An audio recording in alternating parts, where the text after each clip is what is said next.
What's up? Welcome back to the Fee King Show. I'm your hostess with the mostest. I am Fee King. The Fee King Show goes down, God willing, every Monday, Wednesday, Friday, 11:30 a.m. Eastern Standard Time until 12 noon. I'm your hostess with the mostest, Fee King. The Fee King Show is all about who are you? What do you do? What is your why? How in the world are you keeping this thing called life, multitasking, an extensive to-do list, running a business, running a household, being head of household, running your family, running your mouth like I tend to do a lot. How in the world are you keeping this thing all together? I.e., what is your self-care modality? Are y'all ready to get into this? I sure hope so. Sekou Wrights is in the other room saying, yeah. All right, I'm going to hold for a beat because I want as many people within the sound of my voice and my face to hop on because this is such an important conversation. And here's the other thing. If you don't catch me live, you can catch the replay. And I hope that you find some value in today's show, and sharing is caring. So go ahead and share this thing. Woo! Today, for those of you who may not know the Fee King Show or may not know me, but Mondays are my favoritist day of the week. I love Mondays. I'm talking, I go hard on Mondays. Mondays are the day of the week for me where I get to start again. I get to start over. I get to do it differently. I get to repurpose my goals, my plan, the vision that I hold for myself and my loved ones. I am like, I need a t-shirt.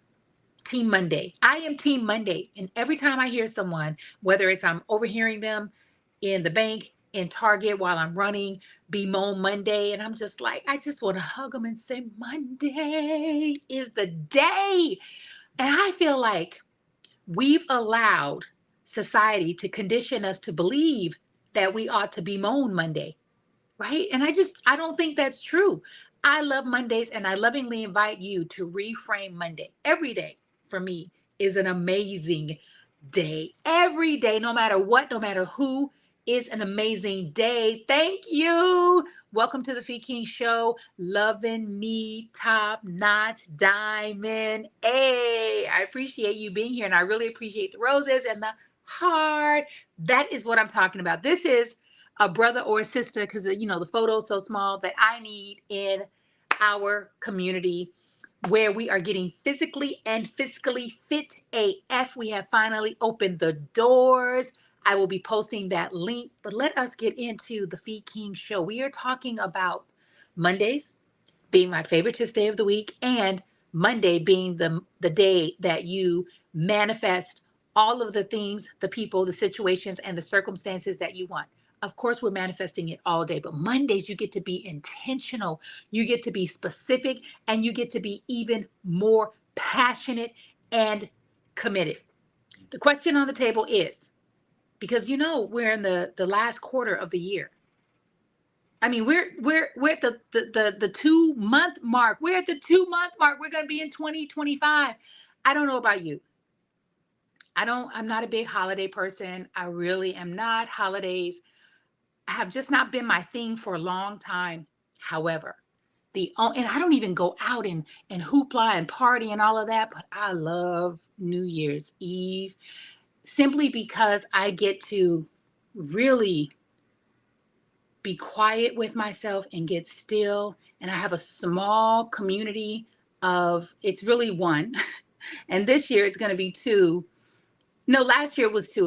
It was Sekou and myself, but it's usually me and my friend Tutai Tonya Jones.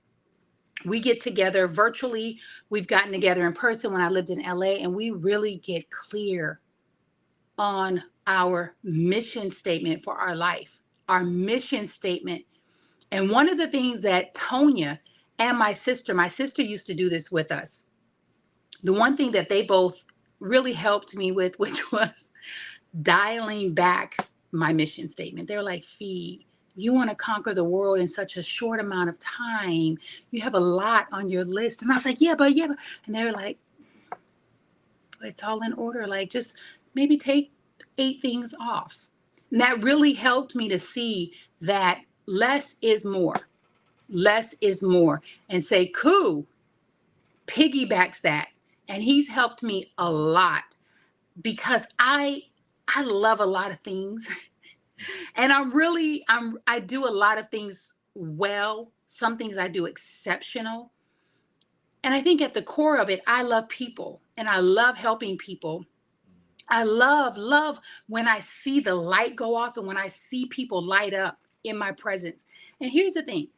Sometimes we get tied to external validation, people complimenting us, people telling us the things that they see in us. And as soon as you confirm it, then people are like, oh, that person's not humble, or oh, that person is bragging. And I would like to think, oh no, that person is confident. That person knows who they are. And when you give them a compliment, you're simply confirming what they already know about themselves. And so I already know this about myself. I also know this about my mother. My mother had that thing, and I would see people light up in her presence. I'm like, oh my, but I didn't know it when I was a kid. I didn't know it in my early 20s. I didn't discover it. Yep. These lights are so hot. I did not discover it in my mother until I was in my 40s. No. Late 30s, because she transitioned in 2011.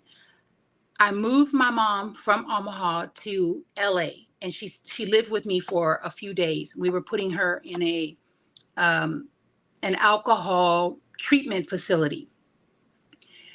And we went to the grocery store.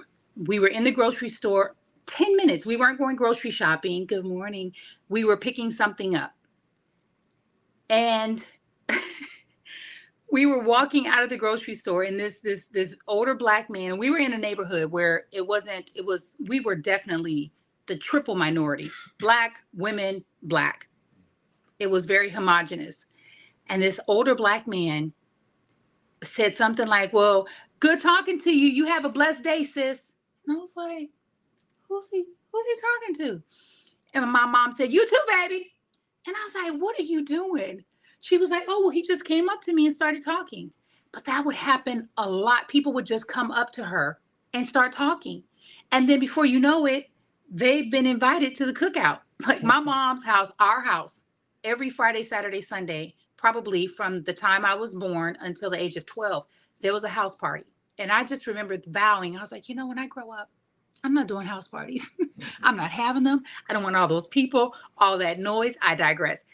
So I see in myself what other people see in me. And I think when you embrace that even more, it helps you to really get clear on your purpose. And your purpose is something that God has given you. You've been tasked with that. It's not like, la, la, la, la, la. Oh, this is my purpose. And so sometimes, though, if we don't fully step into our purpose, we tend to waste some time. Let me know if that makes sense. It is Manifested Monday. What have you manifested this year? What and who? You get to recall what and who have you manifested on this Monday. All right, so I have notes because I just love Mondays so much. All righty, what have you manifested this year here we go. What have you manifested this year that you didn't think you could or would, that they told you you couldn't, you wouldn't, that they didn't support or buy from you? What have you manifested in spite of having no money, no backing, no angel investor, no benefactor, no loans, no grants, and you did it anyway? What have you manifested in 2024 that you feel it's worthy of sharing? All right. So let me jump into, should I change my hat or should I put on a hat? Sekou's smiling, so I know that means yes. A little hat game. If you're just tuning in to the Fee King Show for the first time, this is what we do when we change subjects, when we pivot, when we digress, or just when we want to, we'll put on a hat. This hat was gifted to me by my boo thing, Sekou Writes. All righty. My mentor. By the way, do you have a mentor? If you don't, I would lovingly invite you. You are not too old. You don't know too much to have a mentor. My mentor is Arlen Hamilton. She is a venture capitalist. She is also an educator. She's a YouTube influencer. She is amazing. She's written 2 books thus far. And this one is her first book. It's about damn time. It's about damn time. I read her second book before I read the first. And I'm also listening to her first book for the second time. I started yesterday. So I'm listening to her first book while reading it for the second time. And I'm going to skip to chapter 15, Unapologetic Authenticity. Unapologetic authenticity. She says, being so deeply, truly to yourself as a non negotiable is the answer to everything. Let me read that again. Being so deeply, truly yourself as a non negotiable is the answer to everything. I found both throughout my career and in my personal life that authenticity is of the utmost importance. Anytime I've tried to stray away from who I am, it's come back to haunt me. Being 100% yourself is simultaneously the easiest and the hardest thing you could do. On the one hand, you get to go with your gut and do what feels right. You don't have to put on a performance. And when people like you, you know it's for you. On the other hand, the world is constantly telling us to change ourselves.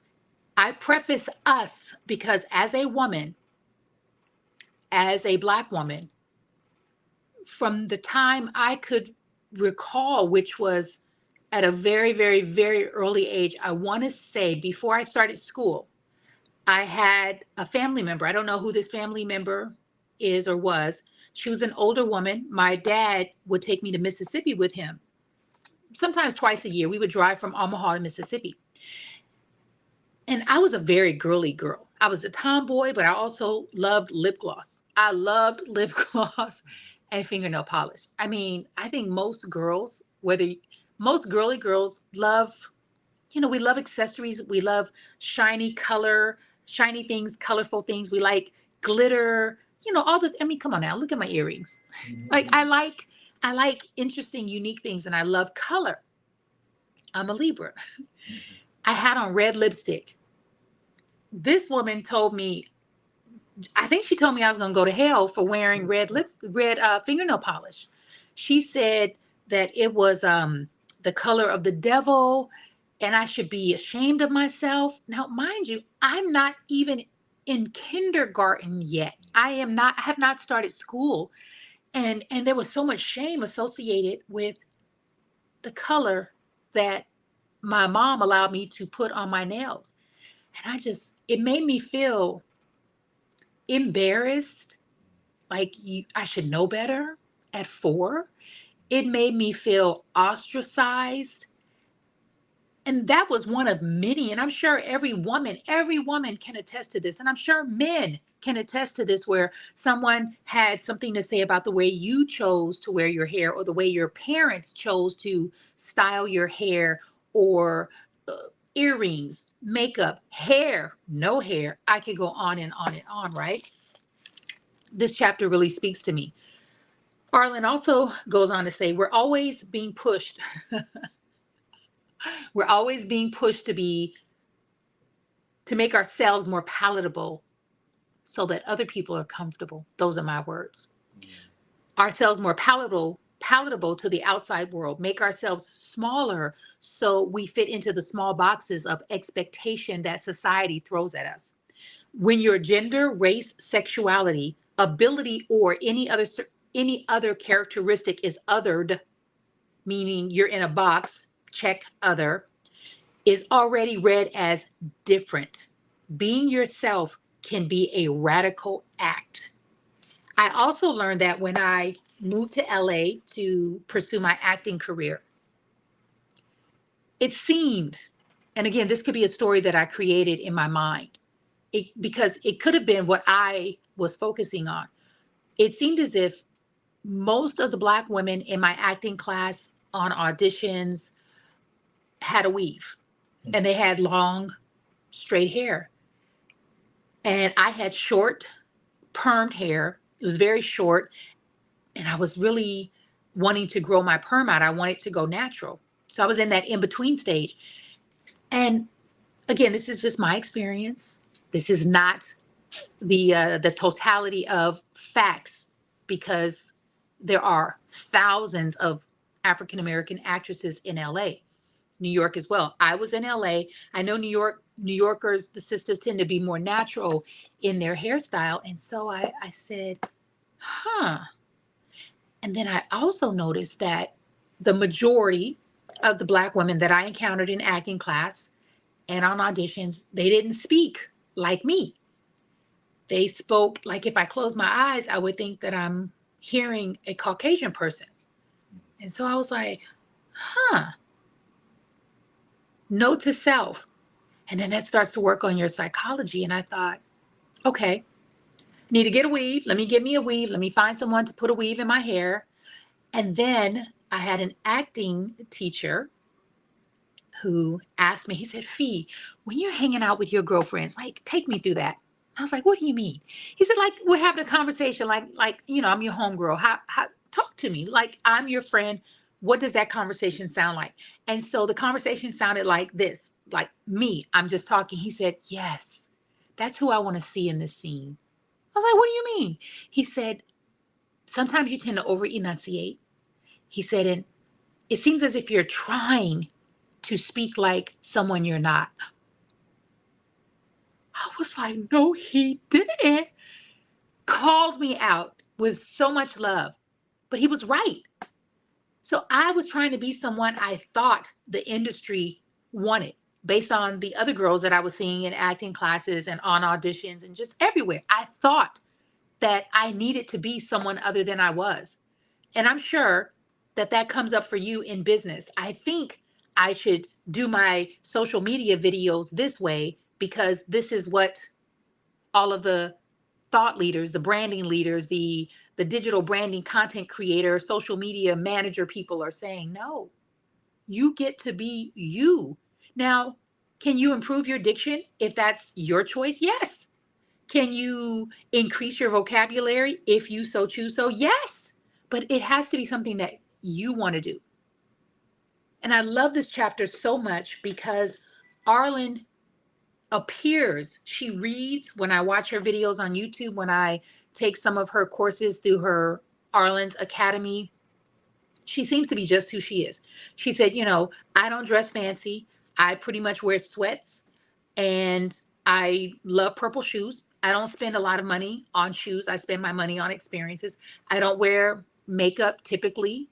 Sometimes she'll have makeup on when she's doing a video, most times not. Her hair is just very beautiful, looks healthy. I was like, girl, you have some healthy looking hair, but there's nothing va-va-voom. It's just, it's straight, it's long. Sometimes she has it pulled back. And she's consistently, every time I watch her videos, and I've seen videos that she's recorded from 2 years ago. She seems authentically herself. And so you can choose to be authentically you. Are you being authentically you? Let me know if I'm not the only one, or if I am the only one who has code switched, if you will. Like and I learned that from my mom. My mom could code switch. I remember one time as we go into a little hat game, my mother, we're from Omaha, Nebraska. That says a lot. My mother got a job, got hired over the phone. There was a company. I don't know the name of the company, of course. When she showed, and I know she got hired over the phone because she had to show up, of course, to do the paperwork and start the job. When she showed up, I recall her telling this story. The woman said, so you're Donna? And my mom was like, yes.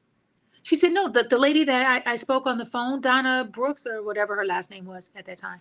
So my mom got married a few times. She had a lot of last names.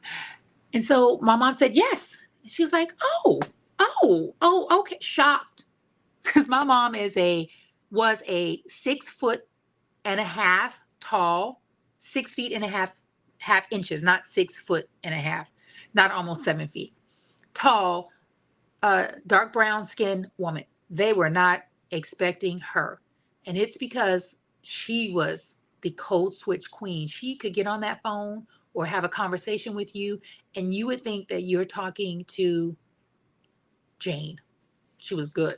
And I learned that from her. And I think it's important that you still can be yourself, but know how to conduct yourself in a professional setting. I think that's a lost art. This new generation, not so much. When I go into a restaurant, oftentimes, almost all the time, I hear these side conversations and they're cursing and they're using the N word. And I'm thinking, we never would have done that in a professional setting.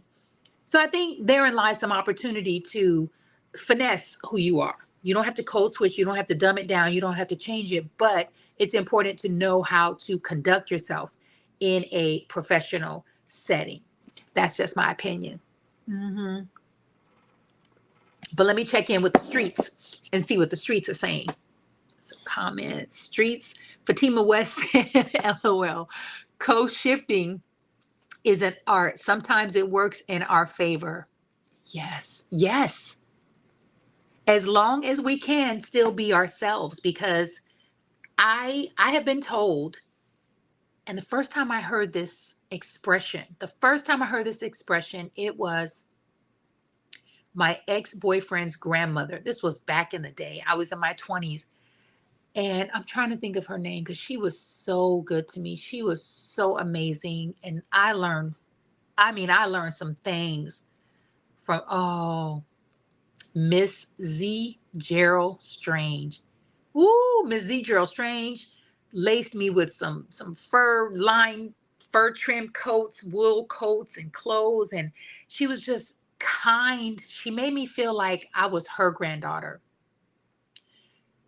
And she said to me, she said, this is when they call me Felicia mostly. She said, Felicia, you speak really well. And I was thinking, what does that mean? Like, how am I supposed to speak? I'm just speaking like myself. And then I would hear other people say that who were not Black. And then I learned that that is like a cousin to code switching. When Black people would talk white, and I don't think it's talking white at all. I think it's speaking correct English. I think it comes from the way that you were raised. I was raised to speak this way. My mother did not allow ain't, what. You could not say what, and you could not say what or yeah. She would lose it if you did not put an S on the end of that EYE. You were getting a spanking for real, or put on punishment. She did not play. It was really important for her that her daughters knew how to move through the world. She didn't say it, but she showed you, because she would quickly correct you. She would tell you what was not allowed. We were not allowed to curse. I don't think I cursed in front of my mom, and it was like an accident. It wasn't in conversation. We were not like that. We were friendly, but we were not friends. That was my mother. I was her daughter. She did not play. Don't curse. We didn't use slang. We were taught to speak like you had some sense. Fatima says, yep.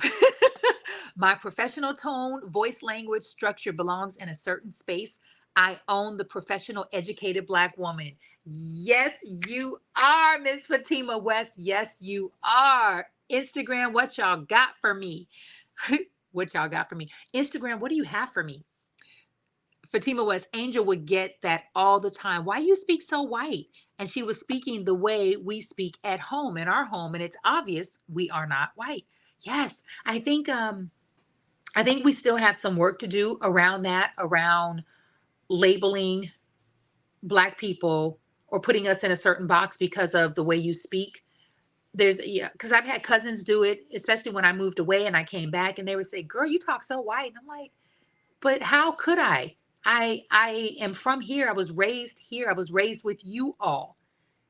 But I wasn't raised in your home. You weren't raised in my home. Therein lies the difference, in my personal opinion. Fatima said, LOL.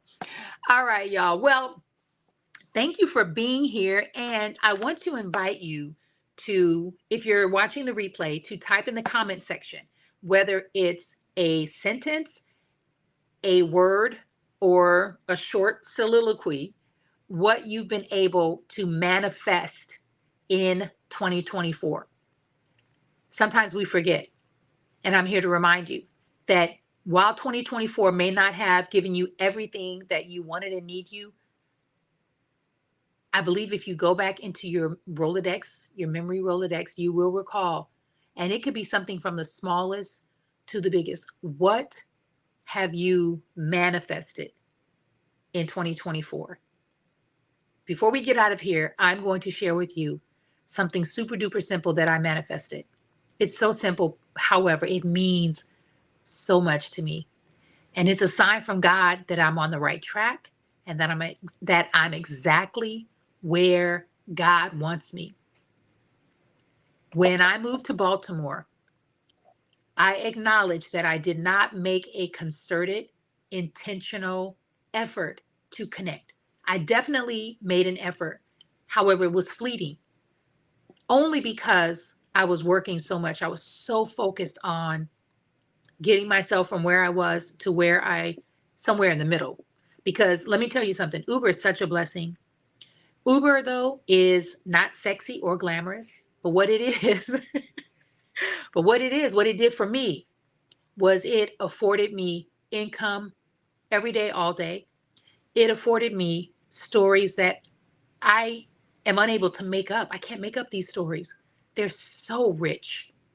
I get to cultivate these stories because of Uber and Lyft and Instacart. Let's throw Instacart in there as well. Uber also afforded me transportation. I got to see parts of the DMV that people from the DMV have never even heard of. The DMV is exquisite. That is DC, Virginia, Maryland. Exquisite. It is such a beautiful region. And I got to make friends. I became friends with so many of my Uber passengers. While Uber is not sexy or glamorous, like I said before, it was the best solution for me. And I've made a declaration that when I return to Baltimore next month for my dentist appointment, it will be the last time I am an Uber driver. It is the last time. And it's going to be both happy and sad because I had a great time. I had a great time.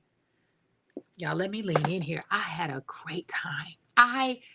The people that I met, it was just a great time. However, where I'm going requires me to be tunnel vision focused on the big goal. And Uber has a way of distracting me and taking me in other directions.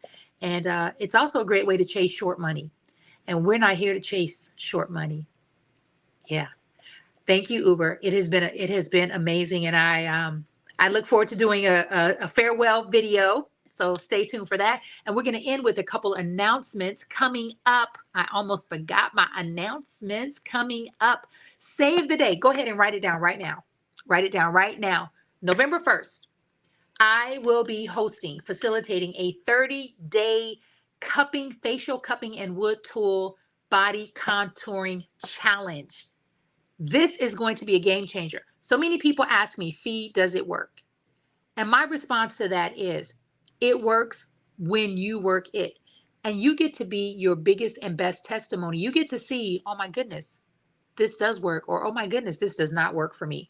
So I will be supporting you. I will be educating you, equipping you, and not just me. We'll have other people in our group challenge to help facilitate, because I don't know everything, but let me tell you, we're going to get to the root of why our skin is aging, why we're losing collagen, and what we can do to replenish collagen, and how supremely important things like drinking water, drinking tea, cutting out or cutting back on the alcohol actually affects your skin health. So we're going to get deep into it. That starts November 1st. Go ahead and take a screenshot of that. And yes, I will share it on Instagram. That is our 30-day facial cupping wood tool contouring challenge. I've already created the group. And where is that link? I was supposed to have it, but I don't. That's okay. And then save the date right after we launch that.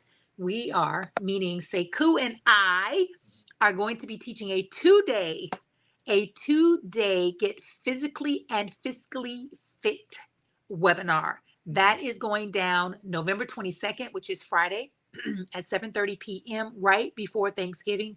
This is going to be a game changer for everyone. And so, yes, you will be able to enjoy your food and your family on Thanksgiving, but you get to go into 2025 more physically fit because you'll have more information. What you choose to do with it is going to determine your physical health and your fiscal health. The operative word is what you are willing to do with it. We're going to do it also November 23rd, which is Saturday at noon. If you are interested in that, DM me.